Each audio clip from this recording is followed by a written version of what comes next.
Rahmanirrahim. Assalamu alaikum guys. I hope you are doing well.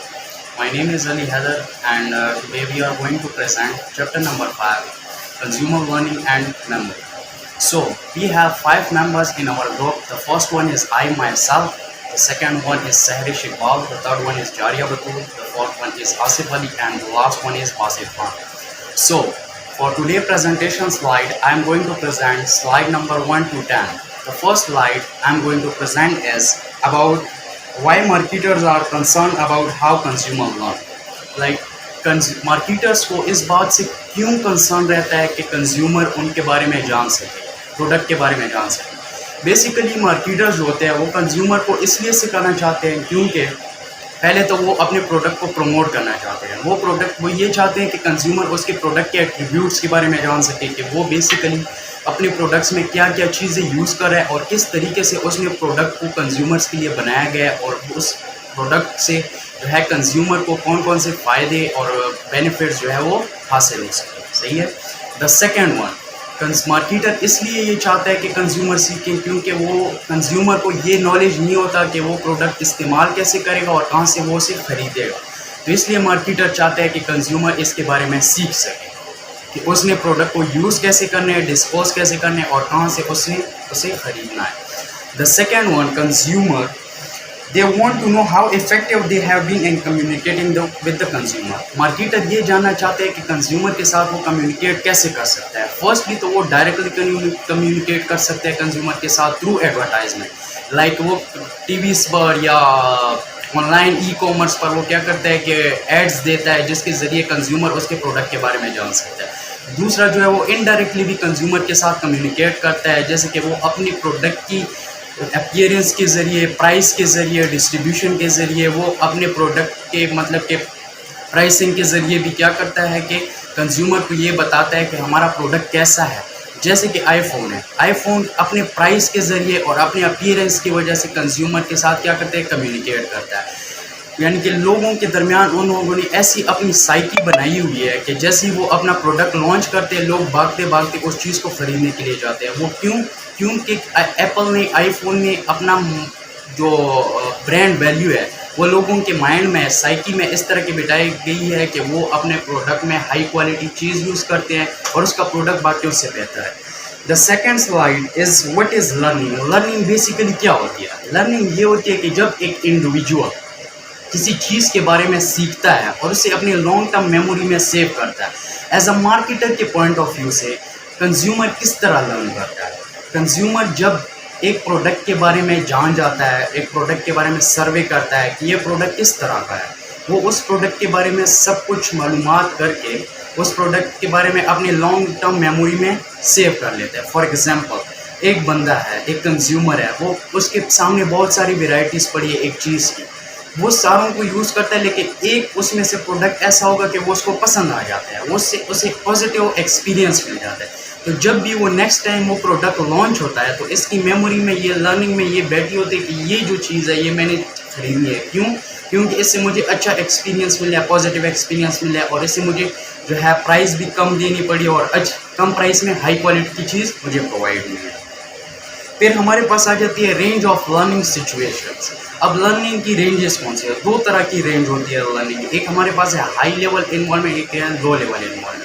First of all, low level involvement किस तरह होती है? Low level involvement ये होती है कि जब कंज्यूमर जो है एक प्रोडक्ट के बारे में ज़्यादा जानना नहीं चाहता, वो सिर्फ कुछ ख़ास चीज़ों के बारे में जानना चाहता है, बाकी इस तरह डीप में उसकी नॉलेज हासिल नहीं करना चाहता. जैसे कि हमारे ग्रॉसरी आइटम्स है, हम क्या करते हैं, अगर हमने ग्रॉसरी आइटम ख़रीदना है तो हम जाके दुकान से वो चीज़ उठा लेते हैं. हम उसके बारे में ज़्यादा नहीं देखते, बस हमें सिर्फ इतना पता होता है कि हम इसको यूज़ कैसे कर लें. हम ये नहीं देखते कि किस ब्रांड का है, इसमें क्या क्या चीज़ यूज़ हुई है, क्या क्या चीज़ यूज़ नहीं हुई. सिर्फ हम इतना ही जानना चाहते हैं. वो लो लेवल इन्वॉल्वमेंट होती है क्योंकि वो हमारी डेली बेस की चीज़ें होती है इस्तेमाल की. फिर हमारे पास आता है high level involvement.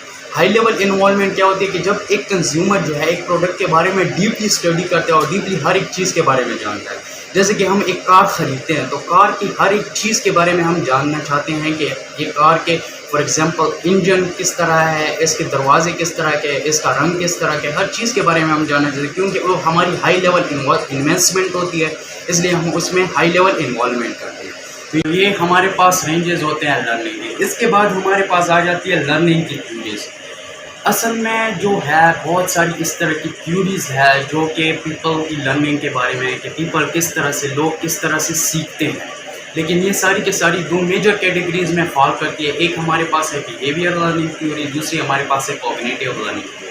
First theory is behaviour learning theory. Behaviour learning theory basically क्या चीज़ होती है? बिहेवियर लर्निंग थ्योरी ये होती है कि जब एक मार्केटर को पहले से पता होता है कि एक कंज्यूमर जो है प्रोडक्ट के अकॉर्डिंग किस तरह से बिहेव करेगा, किस तरह से रिस्पॉन्ड करेगा। जैसे कि कंज्यूमर ने पहले से लर्न किया होता है उस प्रोडक्ट के बारे में कि ये प्रोडक्ट मुझे पॉजिटिव एक्सपीरियंस मिला है इससे या नेगेटिव एक्सपीरियंस मिला है। अगर उस प्रोडक्ट के बारे में उसे पॉजिटिव एक्सपीरियंस मिला है तो वो जब भी नया प्रोडक्ट वो ब्रांड लॉन्च करेगा तो वो कंज्यूमर भागता जाएगा और उसे वो प्रोडक्ट लेगा बगैर किसी सवाल जवाब के। लेकिन अगर उसने नेगेटिव एक्सपीरियंस पहले हासिल किया है तो उसका नया जब वर्जन आएगा तो वो उसको लेने नहीं जाएगा बल्कि वो दूसरे ब्रांड की तरफ शिफ्ट हो जाएगा। तो ये प्रिडिक्टेबल रिस्पॉन्स होते हैं बिहेवियर लर्निंग थ्योरी में आते हैं, जो कि एक मार्केटर को पहले से पता होता है कि कंज्यूमर ने किस लिहाज से रिस्पॉन्ड करना होता है। अब हमारे पास बिहेवियर लर्निंग थ्योरी में दो कैटेगरीज आती है। एक हमारे पास है क्लासिकल कंडीशनिंग थ्योरी और क्लासिकल कंडीशनिंग, और सेकंड हमारे पास है इंस्ट्रूमेंटल या ऑपरेंट कंडीशनिंग। क्लासिकल कंडीशनिंग क्या होती है? क्लासिकल कंडीशनिंग ये होती है कि जब एक कंज्यूमर ने लर्न किया होता है किसी प्रोडक्ट के बारे में कि इससे फॉर एग्जांपल मुझे पॉजिटिव एक्सपीरियंस मिला है कि इस प्रोडक्ट का जब नेक्स्ट वर्जन आएगा तो उससे भी मुझे वो सेम ही वैल्यू मिलेगी जो मुझे फर्स्ट प्रोडक्ट से मिली, सेम ही मतलब कि रिजल्ट मिलेगा जो मुझे पिछले प्रोडक्ट से मिलेगा।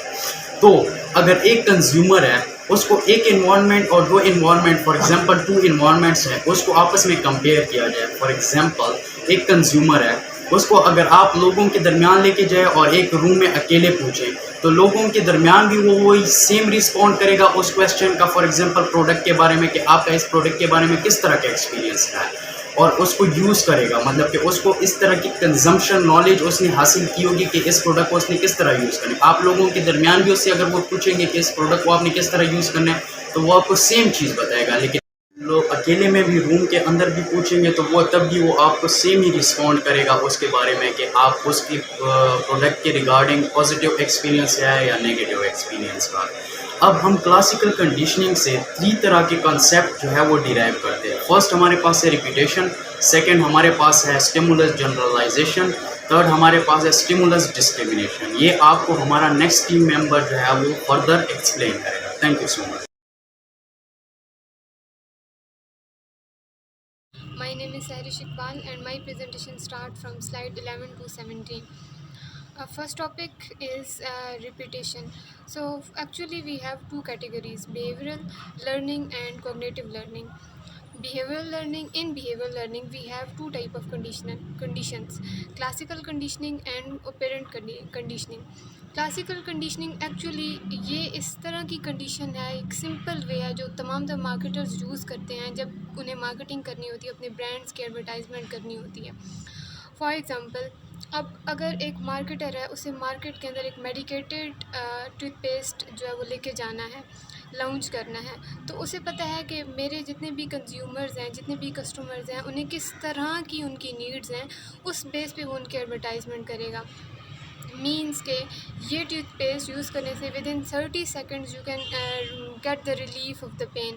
तो विद इन 30 सेकेंड्स जब हम ये चीज़ ऐड कर, हमें पता है कि हमारे कंज्यूमर की नीड्स किस तरह की हैं, तो जब हम अपनी एडवर्टाइजमेंट के अंदर ये चीज़ें ऐड करते हैं कि विद इन 30 सेकेंड्स आपको पेन से रिलीफ मिलेगा या फिर आपको जो स्ट्रॉन्ग टीथ्स मिलेंगे, ये वाला जो प्रोडक्ट है इससे। इसके अलावा हम एक चीज़ एडवर्टाइजमेंट में ऐड करते हैं कि आप 1 मंथ 30 डेज़ यूज़ करने के बाद परमानेंटली आपके जो डेंटल इश्यूज़ हैं वो दूर हो जाएंगे। तो ये एक क्लासिकल वेज है जो तमाम तर मार्केटर्स मार्केट के अंदर अपने ब्रांड की जब उसे एडवर्टाइजमेंट करने जा रहे होते हैं तो ये यूज़ करते हैं। इस तरह जो हमारा कंज्यूमर होता है उससे जब पता चलता है कि ये मेरी तमाम तर नीड्स को पूरा कर रहे हैं तो वो उसे प्रेफर करता है। अब क्लासिकल लर्निंग हमारे पास, क्लासिकल कंडीशनिंग जो होती है उसके अंदर हमारे पास एक्चुअली 3 चीज़ें होती हैं, 3 जो मेन चीज़ें होती हैं। एक होती है रिपीटेशन, एक होता है स्टिमुलाई जनरलाइजेशन और एक होता है स्टिमुलाई डिस्क्रिमिनेशन। पहली चीज़ हमारे पास रिपीटेशन। जब हम अपने प्रोडक्ट की बार बार रिपीटेडली एडवर्टाइजमेंट कर रहे होते हैं तो जो हमारे कंज्यूमर्स होते हैं वो एड्स को देखते देखते उन्हें वो चीज़ जो है वो एक तरह की उनकी मेमोरी के अंदर ऐड अप हो जाती है। For example as a consumer हम अगर ये देखें कि डिटोल है, हमें पता है कि जो डिटोल होता है वो एक एलर्जिक जो स्किन्स होती हैं, जब हमें बताया जाता है कि जब स्किन पे कोई एलर्जीज़ होती हैं तो डिटोल यूज़ किया जाता है, या फिर जो हमारे डिफरेंट टाइप के वाउंड्स पे हम जो है वो डिटोल को यूज़ करते हैं जर्म्स को भगाने के लिए। सो हम उस चीज़ के स्पेशलिस्ट नहीं हैं, लेकिन हम अपनी सराउंडिंग्स में एक कंज्यूमर हो के भी हम अपनी सराउंडिंग में ये चीज़ दूसरों को प्रेफर कर रहे होते हैं, दे रहे होते हैं, बता रहे होते हैं कि आप ये चीज़ यूज़ करो, डिटोल यूज़ करो, बिकॉज़ ये जर्म्स भगाने के लिए ये सब यूज़ किया जाता है। सो हमें रिपीटेडली वो एड्स देख देख के कंज्यूमर के माइंड के अंदर ये एक इमेज हम क्रिएट कर देते हैं कि आपने जो है उस चीज़ को इस क्वालिटी की वजह से जो प्रेफर करना। देन हमारे पास जो सेकंड चीज़ है वो है स्टिमुलाई जनरलाइजेशन। स्टिमुलाई जनरलाइजेशन क्या होता है? जनरली जो चीज़ हमारे एक कंज्यूमर के माइंड में हम एक डाल देते हैं कि एक स्टिमुलाई आया, उस पे हमारा इस तरह का, हमारे कंज्यूमर का इस तरह का रिस्पॉन्स था। देन अगर कोई उस तरह की सिचुएशन आ जाती है तो कंज्यूमर बगैर सोचे समझे उस सिचुएशन पे सेम वैसा ही रिस्पॉन्स हमें देगा। सो जैसे कि क्लोथिंग ब्रांड्स हैं हमारे, तो क्लोथिंग ब्रांड्स में अब हमारे एज अ कंज्यूमर या हमारे कंज्यूमर के माइंड्स के अंदर क्या एक इमेज बना हुआ है कि जितने भी क्लोथिंग ब्रांड्स होते हैं वो क्या एक वेल फर्निश्ड ब्रांड्स होते हैं, उनके आउटलेट्स बहुत फर्निश्ड और वेल आर्किटेक्टेड होते हैं। इसके अलावा उनके जो प्रिंट्स होते हैं बहुत स्पेसिफिक और यूनिक प्रिंट्स होते हैं, अच्छे कलर्स यूज़ किए जाते हैं, उनकी अच्छी क्वालिटी और प्राइसेस होती हैं। सो जब कोई कंज्यूमर मार्केट के अंदर जाता है तो इस तरह का कोई भी उन्हें एक वेल फर्निश्ड आउटलेट मिलता है जिसके अंदर डिफरेंट यूनिक, जब हमारा कंज्यूमर किसी भी आउटलेट के अंदर जाता है तो वो क्या देखता है कि अगर प्राइस हाई भी होना तो उसे उसकी वो जो एक कुछ फीचर्स होते हैं, उसकी कुछ क्वालिटीज़ होती हैं, उस बेस पे उसे प्रेफर कर लेते हैं, बिकॉज ऑलरेडी उसके माइंड में वो इमेज बना हुआ है। सो वो सोचे समझे बगैर उस चीज़ को जो प्रेफर कर लेगा। नेक्स्ट हमारे पास जो चीज़ होती है stimuli discrimination. Discrimination mean something different from the market. ये एक ऐसी कंडीशन होती है, कंडीशन ऐड करते हैं जब हम अपने प्रोडक्ट के अंदर। मैं एक स्नैक्स हैं फॉर एग्ज़ाम्पल, मैं एक स्नैक्स का कोई प्रोडक्ट जो है वो ब्रांड बनाना चाहती हूँ, तो वी ऑल नो कि स्नैक्स जितने भी होते हैं उनका या तो चटपटा सा टेस्ट होता है या फिर सोर इस तरह का टेस्ट होता है, लेकिन हम बहुत कम ये सुनते हैं कि जो स्नैक्स होते हैं उनका स्वीट टेस्ट हो। सो मैं अब क्या करती हूँ, मैं एक स्वीट टेस्ट के जो स्नैक्स लेके आने वाली हूँ मार्केट के अंदर। सो एक मैंने अलग सी एक अपने जो मेरा प्रोडक्ट उसमें डिस्क्रिमिनेट कर। सो अब हम मार्केट के अंदर जब एक स्वीट टेस्ट वाला स्नैक्स लेके आने वाले हैं तो वो एक अलग मार्केट के अंदर उसकी अलग सी डिस्टिंग्विश हो गया बाकी तमाम प्रोडक्ट से। लेकिन जब मैं इस तरह की कोई कंडीशन मार्केट के अंदर लाती हूँ ना, ऐसा प्रोडक्ट लाती हूँ जो कि बाकी तमाम तर पहले मौजूद प्रीवियस तमाम जो हमारे प्रोडक्ट्स होते हैं उनसे यूनिक होता है, तो उसके लिए मुझे एक पूरा प्रोसेस फॉलो करना पड़ता है। मैंने पहले अपने कंज्यूमर के माइंड में ये चीज़ बिल्ड करनी होती है कि जी स्नैक्स के अंदर इस तरह का टेस्ट भी हो सकता है, so you should prefer that, आप लोगों को वो भी यूज़ करना, टेस्ट करना चाहिए। तो ये थोड़ा डिफ़िकल्ट होता है, बट ये एक आउट द बॉक्स चीज़ होती है जब इस तरह की चीज़ मार्केट में कोई लेके आता है। सो कंज्यूमर अगर एक दफ़ा उस चीज़ की उसके माइंड में इसका पॉजिटिव इमेज क्रिएट हो जाता है तो वो चीज़ वो ब्रांड बहुत आगे तक जाता है। जो चीज़ आती है वो है ऑपेरेंट कंडीशनिंग। ऑपेरेंट कंडीशनिंग एक ऐसी क्लासिकल कंडीशनिंग थी कि हमारे पास एक क्लासिकल वे, सिंपल वे, जैसे कि जो चलता आ रहा है, सिर्फ प्रीवियस स्टिमुलाई से जो हमारा रिस्पॉन्स था सेम नेक्स्ट स्टिमुलाई पे हमारा वैसे रिस्पॉन्स होगा। लेकिन ऑपेरेंट जो कंडीशनिंग है ये एक ऐसी चीज़ है जो हम किसी भी प्रोडक्ट को कंज्यूमर यूज़ करके और उससे अपनी पर्सनल जो रिज़ल्ट्स हासिल करते हैं उसकी बेस पे जो है वो आउटपुट देता है और उसे प्रेफर करता है। सो इसमें ये नहीं होता है कि किसी दूसरे की कोई चीज़ किसी चीज़ को लाइक कर रहा है तो हम उसे लाइक करना स्टार्ट कर दें, बल्कि एक स्पेसिफिक कंडीशन की बेस पे हम किसी चीज़ को प्रेफर करते हैं। ये एक स्पेसिफिक कंडीशन होती है। तो इसके अंदर हमारे पास जो चीज़ें आती हैं, एक होता है रीइंफोर्समेंट और एक होती है स्पेशलिटी। स्पेशलिटी तो यही है ना कि हम किसी भी क्लोथिंग ब्रांड्स हैं तो उन्हें हम उनकी शायद में भी एक, मैं खादी को अगर पसंद करती हूँ तो मैं भी उनके प्रिंट्स की वजह से, उनके स्टफ़ की वजह से पसंद करती हूँ। तो हम जिस तरह की खाड़ी की मैंने बात किया, तो इस तरह हम किसी भी जो हमारा प्रोडक्ट होता है, ब्रांड होता है, उसकी किसी यूनिक पॉइंट की वजह से उसे हम प्रेफर करते हैं। देन हमारे पास जो इसके अंदर चीज़ आती है वो आती है हमारे पास री मीन किसी भी ब्रांड पे हम रिवॉर्ड जो दे देते हैं। रिवॉर्ड हमारे पास दो तरह का होता है, पॉजिटिव भी हो सकता है और नेगेटिव भी। पॉजिटिव रिवॉर्ड मीन हम जब मार्केट के अंदर जाते हैं, मोस्टली जो चीज़ हमें देखने को मिलती है, ब्रांड्स ने ऑफर्स लगाई हुई होती हैं दैट के by one get one free. ये एक पॉजिटिव चीज़ है और जो कंज्यूमर है अट्रैक्ट भी उस चीज़ की तरफ होता है। नेगेटिव रिवॉर्ड किस तरह का हो सकता है हमारे पास कि मिड ऑफ जून तक आपके पास जो है ये ऑफ़र है कि आपको 50% ऑफ दिया जा रहा है, लेकिन जून के मिड के बाद ये चीज़ आपको फुल प्राइस में हम देंगे। सो ये एक नेगेटिव कंडीशन होगी है कि अगर इस डेट तक आप इस चीज़ को परचेज़ कर लेते हैं देन गुड, अदरवाइज़ आपको वो चीज़ जो है वो उसकी प्राइस जो है वो ज़्यादा हो जाएगी, या मे बी उस प्राइस में मे बी उसकी प्राइस हाई कर दें। सो इसमें ये होता है। This was my presentation and now I am gonna invite to Zariya Batool to present her slides. Assalamu alaikum. My name is Jaria Batul and my presentation starts from slide 18 to slide 22. And my first topic is punishment. Punishment punishment in discouraging behavior as opposed to encouraging behavior to avoid a negative result. Means के कुछ brand ये होते हैं कि कहते हैं कि अगर आप ये चीज़ हमसे नहीं खरीदेंगे तो आपको नुकसान होगा। जैसे कि आईफोन है, तो आईफोन लोगों का माइंड सेट ये बन गया कि अगर उनके पास आईफोन नहीं होगा, उनके फ्रेंड्स में उनकी वैल्यू नहीं होगी और दूसरे लोगों में भी उनकी इतनी वैल्यू नहीं होगी जैसे आईफोन यूज़र्स की होती है। और फॉर एग्जांपल ये कि ब्रांड ये कहता है कि अगर आप हमसे वो चीज़ नहीं खरीदेंगे तो आपको नुकसान होगा, क्योंकि हमारी क्वालिटी बहुत अच्छी है, लॉन्ग लास्टिंग यूज़ है और हमारी प्रोडक्ट जो है ना वो बेस्ट है, तो आप नहीं खरीदेंगे तो आपको नुकसान होगा। That's it. And my second topic is extension. When a learn response is no longer a reinforce, it dismisses to the point of extension, i.e., there is no longer a link between the sampleness and the accepted reward.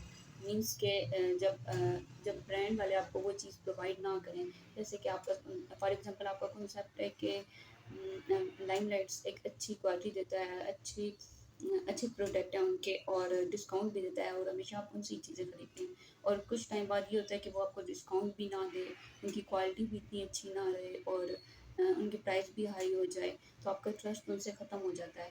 तो फिर आप ये कहते हैं कि जब आपका trust उनसे ख़त्म हो जाएगा तो आप जो है ना उनसे बैकअप कर लेंगे और किसी और ब्रांड, किसी दूसरे ब्रांड की तरफ चले जाएंगे ताकि वो आपको क्वालिटी भी अच्छी दें और जो है प्रोडक्ट अच्छा हो, क्वालिटी अच्छी हो, प्राइस भी कम हो, कम प्राइस में आपको अच्छी चीज़। And my next topic is strategic applications of instrumental conditioner, customer satisfaction. In order to keep its customers, a marketer or a business must minimize positive reinforcement. Uh, and second, this can be done through the product itself. Third, can also be done with other elements of the purchase situation. Means के एक brand के लिए ज़रूरी है customer satisfaction कि वो उनको एक डिस्काउंट दे और कम प्राइस में अच्छी क्वालिटी दे ताकि लोग उनसे ख़रीदें। अच्छी क्वालिटी देंगे तो लोग उनसे ख़रीदेंगे, और अगर वो उनकी क्वालिटी हाई भी हो और प्राइस भी हाई हो तो भी लोग उनसे ख़रीदेंगे, चाहे वो जिस प्राइस में भी उनको दें, बस उनको क्वालिटी बेस्ट होनी चाहिए. And my last topic is री इन्फोर्समेंट स्केजुअल. बेसिकली इसकी तीन टाइप्स हैं, continuously, total, every time, first है, और सेकंड है systematic, fix ratio, and time means 9 time, third है रैंडम वेरिएबल रेशो. फर्स्ट ये है कि कंटिन्यूसली में मीन्स ये आता है कि अगर आप हर दफ़ा एक ब्रांड के पास जाते हैं और हर दफ़ा आपको डिस्काउंट मिलता है तो वो है कंटिन्यूसली, ठीक है. और सेकंड ये कि सिस्टमेटिक फिक्स रेशो है, 9 टाइम है. तो इस मीन्स के अगर आप एक ब्रांड के पास जाते हो, फर्स्ट टाइम आपको डिस्काउंट मिलता है 9 टाइम, उसके बाद आप 9 टाइम उस ब्रांड में इंटर होगे तो आपको डिस्काउंट मिलेगा, उससे पहले आपको डिस्काउंट नहीं मिलेगा, और ओनली फर्स्ट टाइम आपको मिलता है और फिर 9 टाइम इंटर होने के बाद. उसके बाद है थर्ड, रैंडम वेरिएबल रेशो, कि जब ब्रांड की मर्ज़ी होती है तो वो डिस्काउंट देता है और जब उनकी मर्ज़ी होती है तो वो डिस्काउंट नहीं देते, और कस्टमर को नहीं पता होता कि वो डिस्काउंट देंगे या नहीं देंगे, वो अपनी मर्ज़ी से देते हैं. और that's it. Thank you. Bismillahirrahmanirrahim. Assalamu alaikum. My name is Asif Ali. Today I am present slide number 23 to 27. Cognitive learning theory. Cognitive learning theory क्या होती है? Cognitive learning theory वो theory होती है जो कि हम अपने mental activity के ज़रिए से learn कर लेते हैं। इसमें हम एग्जांपल लेते हैं मोबाइल फ़ोन की। अगर हमने कोई भी मोबाइल फ़ोन लेना हो तो हम या तो मार्केट जाएंगे या तो हम गूगल करेंगे कि हमने अपनी रेंज और अपने मतलब स्पेसिफिकेशंस या उसके मतलब ज़रिए कि हमें किस रेंज में कौन सी स्पेसिफिकेशन में कितने तक मोबाइल चाहिए, कौन से ब्रांड के मोबाइल हमें मिलेंगे। तो हम मार्केट जाएंगे, वीवो हो गए, इन्फिनिक्स हो गए, इस तरह के मोबाइल देखेंगे, उनके बारे में इंफॉर्मेशन कलेक्ट करेंगे। उसके बाद हम अपना फिर एनालाइज़ करेंगे। उसके बाद हम अपने डिसीजन में क्रिएट करेंगे कि मुझे कौन सा मोबाइल मेरे लिए बेस्ट है इस रेंज में या इस बेस्ट में। तो इसके बाद है marketing implication of cognitive learning theory. इसमें क्या करते हैं हम कि जो मार्केटर होते हैं ना, अपने प्रोडक्ट की जो सारी इन्फॉर्मेशन जो है ना अपने कंज्यूमर को प्रोवाइड कर देते ताकि उसको डिसीजन मेकिंग करने में आसानी हो। जैसे कि हम मोबाइल्स की एग्जांपल लेते हैं, उसमें वो मार्केटर क्या करते हैं, उसकी प्राइस हो गए, उसकी कैमरे की पिक्सल्स, बैटरी टाइमिंग, कितने एमएच की है और इसकी स्पेसिफिकेशन, स्टोरेज क्या है, रैम रोम वगैरह, ये सब कुछ डिटेलली उसको बता देते हैं। इसकी cognitive associated learning. Cognitive associated learning में मार्केटर अपने कंज्यूमर्स को या कस्टमर को ऐसा नॉलेज सीकर कंसिडर कर लेता है। इसके लिए वो क्या करते हैं, अपने कंज्यूमर के लिए डिफरेंट इवेंट अरेंजमेंट कर लेते हैं, कंपेन चलाते हैं और एडवर्टाइजमेंट कर लेते हैं, या नहीं तो एक्टिविटी रख देते हैं कि ताकि कंज्यूमर को उसके प्रोडक्ट के ना जो प्रोडक्ट हैं वो उसके बारे में पूरा कम्प्लीटली उसको इंफॉर्मेशन मिले और जो क्वेश्चन है वो डायरेक्टली हमारे मार्केटर या उधर जो टीम बैठी है उनसे करके वो ईज़िली उस हमारे प्रोडक्ट के साथ लॉयल हो सके। इम्प्लीकेशन फॉर मार्केटर में हमें दो चीज़ें आती है, एक कोग्निटिव आता है, दूसरा इंस्ट्रूमेंटल आता है। कोग्निटिव में हम ये चीज़ अपने प्रोडक्ट के सारे जो इन्फॉर्मेशन है जो अपने कंज्यूमर को दे रहे होते हैं कि उसके क्या स्पेक्स है, क्या प्राइस है, कि कौन कौन से मटेरियल्स के अंदर यूज़ हुआ, ये सारी चीज़। और इंस्ट्रूमेंटल में हम क्या करते हैं, ऐसा रिवॉर्ड देते हैं, जैसे कि हम डिस्काउंट है, by one get one free, compound rate हो, कंपाउंड इंटरेस्ट रेट हो गया, इस तरह देते हैं। या नहीं तो हम कहते हैं कि आप इतने चीज़ों की शॉपिंग कर लो, हम आपको मतलब इतने के गिफ्ट मिलेंगे, 5,000 के गिफ्ट मिलेंगे, 5,000 गिफ्ट की शॉपिंग होंगे। या नहीं तो अभी डालडा वाले कर लेते हैं कि डालडा के 5 वाले पैकेट के साथ एक चम्मच फ्री, या इस तरह के टपाल दानादार के मतलब कुरानंदाजी होगी जिसमें आपको बाहर के वीज़े मिलेंगे, या नहीं तो उम्रा के टिकट्स वगैरह मिलेंगे, इस तरह की चीज़ें। Thank you so much. Assalamu alaikum. My name is Basit Khan. My slide number is 28 to 31. Vicarious learning was observational learning. There is a two types of learning are similar in most ways, but they are not the same. इस चीज़ में हमने ये सीखना होता है कि इसके learning के दो प्रोसेस हैं, जिसमें एक है कि आप दूसरों से इंडिविजुअली उनकी लर्निंग, उनके एक्सपीरियंस चेक कर सकते हैं, और दूसरा ये होता है कि जिस किसी पर्सन से या ब्रांड से या मार्केट से आप डायरेक्ट एक्सपीरियंस लेते हैं। एक एक्सपीरियंस होता है आपका जो आप मार्केट से लेते हो, मुख्तलिफ लोगों से मिलते हैं, उनके एटीट्यूड, उनकी लाइक डिसलाइक, ये देख के आप अपने ब्रांड को या अपनी मार्केट में या अपने बिज़नेस में वो चीज़ लेके आते हैं कि ये चीज़ मार्केट में है या नहीं, जिससे उसको ज़्यादा बेनिफिट हो। ठीक है। एक चीज़ होती है जो आप डायरेक्ट किसी ब्रांड से या डायरेक्ट किसी लोगों से या मार्केट से ऑब्जर्व करते हो कि ये चीज़ उधर सेल हो रही है, नहीं हो रही, मतलब अबाउट ये कि बिज़नेस के अबाउट मैं आपको बता रहा हूँ इसकी लर्निंग। तो इसकी दो टाइप्स होती हैं अलग, दोनों सेम भी हो सकती हैं और अलग भी हो सकती हैं। उसके अलावा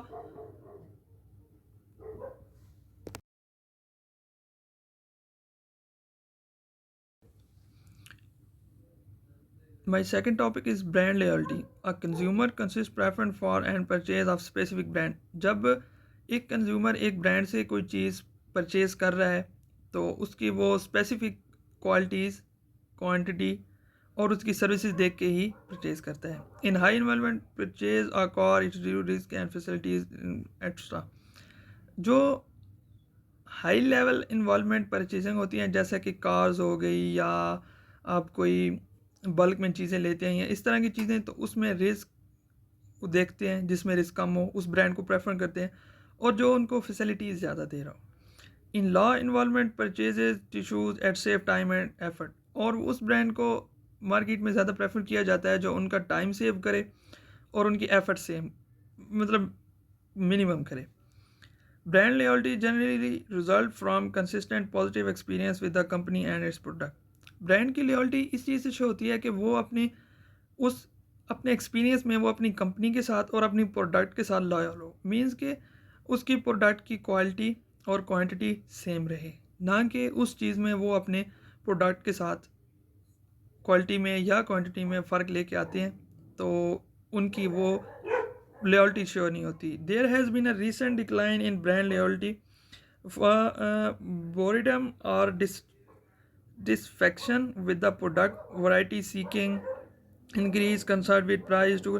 ब्रांड अपनी लॉयल्टी या अपने कस्टमर तभी खोता है जब वो अपनी उनकी प्राइसेस में बढ़ाता है, ठीक है, इन केस आप प्राइसेस बढ़ाता है या वो वैरायटी मतलब इनकी अपनी वैरायटी में चेंज लेके आता है या बहुत ज़्यादा प्राइस बढ़ा देगा, ठीक है, इस चीज़ से होता है इंक्रीज विद प्राइस, ठीक है, मतलब प्राइस को बढ़ा देगा। To counter these action marketer have adopt a number of programme frequently favour and reward brand loyalty. जिस तरह एक कस्टमर एक बहुत अरसे से अगर एक ब्रांड के साथ वो इन टच है, ठीक है, तो वो उसकी मतलब की चीज़ें देखता है कि जिससे वो फैसिलिटेट हो रहा हो, जिससे वो उसको कम प्राइस में चीज़ें मिल रही हों, तो जाहिर है कि हर इंसान उसी तरफ ही जाएगा जिस तरफ से उसको अच्छी क्वालिटी और मिनिमम प्राइस में उसको चीज़ मिल जाए। तो ये चीज़ें ब्रांड लॉयल्टी में आ जाती हैं जो एक ब्रांड के लिए ज़रूरी होती हैं ताकि कस्टमर उनका सेटिस्फाई रहे और उनके साथ लिंक में रहे। Thank you.